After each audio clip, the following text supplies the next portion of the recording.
ভিন্ন ধর্ম মতাদর্শের যারা শুনছেন সবার প্রতি আন্তরিক কৃতজ্ঞতা। তামিম ইকবালের আনুষ্ঠানিক অবসর ঘোষণার পর চ্যাম্পিয়ন্স ট্রফিতে বাংলাদেশ দলের স্কোয়াডটা কেমন হচ্ছে সে সম্পর্কে মোটামুটি একটা আমাদের কনসেপশন ক্লিয়ার হয়েছে। এখন যেই জায়গাটা একটু ঝুলন্ত অবস্থায় রয়েছে, সাকিব আল হাসান খেলবেন কি খেলবেন না, যে কাউকে যদি জিজ্ঞেস করেন বা নিজেকে যদি জিজ্ঞেস করেন যে সাকিব আল হাসান চ্যাম্পিয়ন্স ট্রফিতে বাংলাদেশের যে 15 সদস্যের দল সেই দলটায় থাকবেন কি থাকবেন না, সাবকনশিয়াস মাইন্ড যে উত্তরটা দিবে সেটা হচ্ছে নো, সাকিব আল হাসানের আসলে থাকার বা খেলার সুযোগটা নেই বললেই চলে। এবং এটাই হতে যাচ্ছে। Selection panel already they have decided যে 15 সদস্যের দল তারা আসলে পাঠাতে চায় চ্যাম্পিয়ন্স ট্রফিতে দুবাইয়ে রাওয়ালপিন্ডিতে বাংলাদেশে যে 3টা ম্যাচ অনুষ্ঠিত হবে সেখানটায়। প্রশ্ন হলো কারা সেই দলে থাকতে পারেন, প্রশ্ন হলো খসড়া যে দলটা সিলেক্ট করা হয়েছে সেই দলের সদস্য কারা। সেই দলে বড় ধরনের অন্তত 2টা চমক রয়েছে। ওপেনিং এ একটা বড় চমক রয়েছে, আমি আবারও বলছি এই দলটা সিলেক্টরদের দল এবং প্রধান নির্বাচক বাকি 2 নির্বাচক মিলে এই দলটাকে গঠন করেছেন। এক সময়ের প্রধান নির্বাচক ফারুক আহমেদ, বর্তমান বিসিবি প্রেসিডেন্ট, তিনি সবসময় একটা কথা জোর দিয়ে বলেছেন যে তিনি আসলে সিলেকশন প্যানেলের ডিসিশনের উপরে কোনো ধরনের খবরদারি করতে চান না। ফারুক ভাই আপনি খবরদারি করেন কি করেন না, আমি এই মুহূর্তে যে দলটা আপনাদের সাথে শেয়ার করব সেটার সাথে ওই যে বললাম যে একটা বড় চমক রয়েছে, সেই চমকটা ঘটবে কি ঘটবে না এটার উপর নির্ধারিত হবে, বোঝা যাবে, প্রেডিক্ট করতে পারবো যে ফারুক ভাই আসলে এখানটা খবরদারি করেছে কিনা।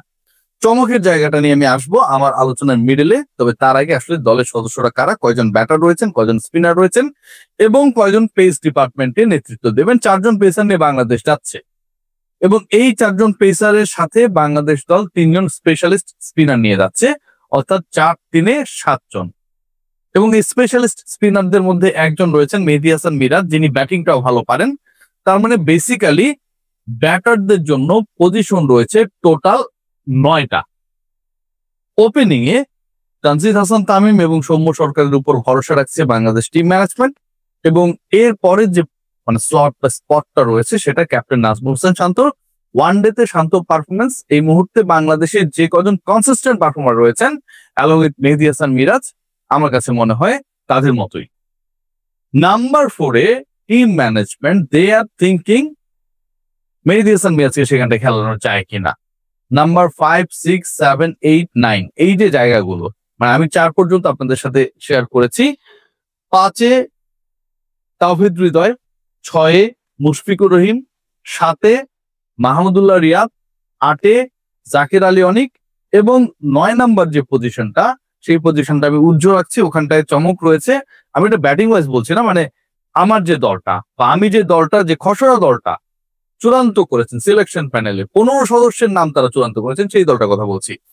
তো এই পর্যন্ত মোটামুটি 8 জন হয়ে গেল।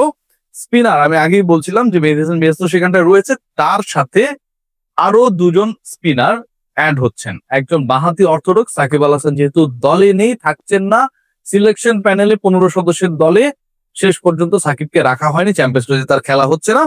বাঁহাতি অর্থোডক্স হিসেবে সেখানটায় Nasum Ahmed is going to taking part, Nasum আহমেদের থাকাটা নিশ্চিত। লেগি রিশাদ হোসেনকে বাংলাদেশ টিম ম্যানেজমেন্ট খেলাতে চায় কিনা এটা একটা বড় প্রশ্ন ছিল, এটা নিয়ে ডিবেট এন্ড ডিসকাশন হয়েছে এবং ফাইনালি রিশাদ হোসেন যদি ফিট থাকেন, কারণ বিপিএল চলছে, কোনো ইনজুরি যে কোনো ক্রিকেটারের হতে পারে, রিশাদ হোসেন সিলেকশন প্যানেলের সেই 15 সদস্যের দলে রয়েছেন। এখানটায় 10 জন হয়ে গেল। 4 জন পেসার কারা, 4 জন পেস ডিপার্টমেন্টের যারা রয়েছেন সেখানটায় definitely leading from the front এবং যার উপর সবচেয়ে বেশি আস্থা তাসকিন আহমেদ রয়েছেন। তাসকিনের সাথে এই দলের গুরুত্বপূর্ণ সদস্য হতে যাচ্ছেন নাহিদ রানা। 12টা স্পট হয়ে গেল। 13 এবং 14, 13 নম্বর স্পটটা ডিসাইড করার ক্ষেত্রে বা তৃতীয় পেসার হিসেবে কাকে নেওয়া হবে এই ডিসিশনটা মেক করতে গিয়ে খুব বেশি আসলে জটিলতায় পড়তে হয়নি সিলেকশন প্যানেল সদস্যদের। They were very much convinced on Tanzim Hasan Sakib. 14তম সদস্যকে এই জায়গাটা নিয়ে বড় ধরনের ডিসকাশন ছিল, ডিবেট হয়েছে এবং শেষ পর্যন্ত এক্সপেরিয়েন্সকে গুরুত্ব দেওয়া হয়েছে। 3 জনের মধ্যে কম্পিটিশন হয়েছে, শরীফুল ইসলাম, মুস্তাফিজুর রহমান এবং হাসান মাহমুদ, এই তিনজন থেকে সিলেকশন প্যানেলের সদস্যরা কাকে বেছে নেবেন? শরীফুল শুরুতেই রুলড আউট। শরীফুলকে আসলে খেলানোর ব্যাপারে খুব বেশি আগ্রহ ছিল না, বা শরীফুলের পারফরমেন্সটা আসলে এমন গ্লোরিফাই করছে না যে শরীফুল চ্যাম্পিয়ন্স ট্রফির 15 সদস্যের স্কোয়াডে থাকবেন। সো হাসান মাহমুদ নাকি মুস্তাফিজ, ফোর্থ পেসার কে হবেন, সেই ডিসকাশনটা করতে গিয়ে শেষ পর্যন্ত মুস্তাফিজকে বেছে নিয়েছে। হাসান মাহমুদের চ্যাম্পিয়ন্স ট্রফিতে যাওয়া হচ্ছে না। সো যে ক্রিকেটারদের আমি নাম বললাম, 14 জনের নাম বললাম, সেই 14 জনের মধ্যে রয়েছেন তানজিম হাসান সাকিব, রয়েছেন আমাদের সৌম্য সরকার, নাজমুল হোসেন শান্ত রয়েছেন, মেহেদী হাসান মিরাজ রয়েছেন, তাহিদ হৃদয় রয়েছেন, মুশফিকুর রহিম রয়েছেন, মাহমুদুল্লাহ রিয়াদ রয়েছেন, জাকির আলী অনিক, রিশাদ হোসেন রয়েছেন, রিশাদ হোসেনের সাথে নাসুম আহমেদ রয়েছেন। নাসুম আহমেদের পরে যে 4 জন রয়েছেন সেই 4 জনই পেসার। সেখানটায় রয়েছেন আমাদের মুস্তাফিজ, আমাদের তাসকিন, আমাদের তানজিম সাকিব এবং নাহিদ হোসেন রানা। 15তম সদস্য কে? গেস করতে পারেন? অনেকে হয়তো ভাবছেন যে লিটন কুমার দাস কিনা, অনেকে হয়তো ভাবছেন যে এই জায়গায় বড় কোনো চমক দিয়ে পারভেজ হোসেন ইমন অথবা মিডল অর্ডারে খেলানোর জন্য আফিফ হোসেনকে চুজ করার চেষ্টা করা হচ্ছে কিনা, অথবা Shamim Hossain Patwary finishing role play করার জন্য তাকে নেওয়া হবে কিনা। অনেক ধরনের অপশনস রয়েছে। যারা অতি আশাবাদী তারা হয়তো সাব্বিরকে নিয়েও চিন্তা করতে পারেন। 15তম অপশন যিনি হচ্ছেন, 15তম ওই নামটা আসলে আমি যার বলতে যাচ্ছি, বা সিলেকশন প্যানেলে যে খসড়া টিমটা রয়েছে সেই টিমে যিনি রয়েছেন 15তম সদস্য হিসেবে, সেই পার্টিকুলার সদস্যের নাম বলার সাথে সাথে একজন খুব গুরুত্বপূর্ণ ক্রিকেটার, আলোচিত ক্রিকেটার যে চ্যাম্পিয়ন্স ট্রফির সিলেক্টরদের দিয়ে স্কোয়াডে নেই সেটা ক্লিয়ার হয়ে যাবে। এবং তিনি যদি শেষ পর্যন্ত দলে ঢুকেন, সেখানটায় যে সিলেকশন প্যানেলের উপর বাংলাদেশ ক্রিকেট বোর্ডের টপ লেভেলে খবরদারি ফলানো হবে, যে কারণে আসলে তিনি ঢুকে যাবেন, সেটাও ক্লারিফাই হবে।